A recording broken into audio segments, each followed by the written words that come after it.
Hello दोस्तों, कैसे हैं आप सब लोग। उम्मीद करता हूं आप सब लोग खैरियत से होंगे और हमारी बताई हुई दवाओं से फ़ायदा उठाते होंगे और दूसरों को फ़ायदा पहुंचाते होंगे। दोस्तों, आज हम बात करेंगे सफ़ूफ़े मखाना के बारे में।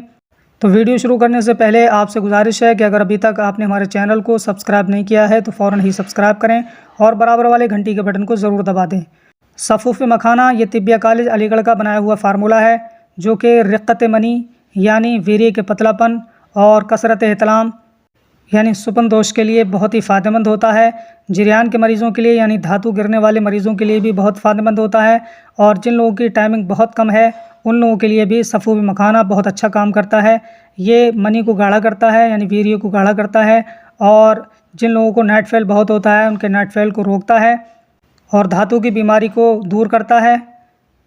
और सेक्सुअल टाइमिंग को बढ़ाने के लिए बेहतरीन फार्मूला है। इसके इस्तेमाल से टाइमिंग बढ़ जाती है, मनी गाढ़ी हो जाती है और एहतलाम की शिकायत दूर हो जाती है। और औरतों के लिए भी सैलानुर रहम यानी लिकोरिया की बीमारी के लिए भी बहुत फ़ायदेमंद है सफ़ूफ़े मखाना। इसके इस्तेमाल से औरतों को सैलानुर रहम यानी लिकोरिया में बहुत ही फ़ायदा मिलता है। दोस्तों, अगर इसके इस्तेमाल की बात की जाए तो 1 चम्मच पाउडर आप दूध के साथ में इस्तेमाल करें। गुनगुना दूध हो, सुबह निहार मुँह खाएँ, इंशाअल्लाह बहुत अच्छा फ़ायदा मिलेगा और आपकी जो बीमारियां हैं वो बहुत जल्दी दूर हो जाएंगी। तो दोस्तों, ये थी आज की वीडियो सफ़ूफ़े मखाना के ताल्लुक से। उम्मीद है कि आपको पसंद आई होगी। वीडियो अच्छी लगी हो इसे ज़्यादा से ज़्यादा शेयर करें और हमारे चैनल को सब्सक्राइब करें। तो दोस्तों, आज के लिए बस इतना ही। तो मिलेंगे अगली नई वीडियो के साथ।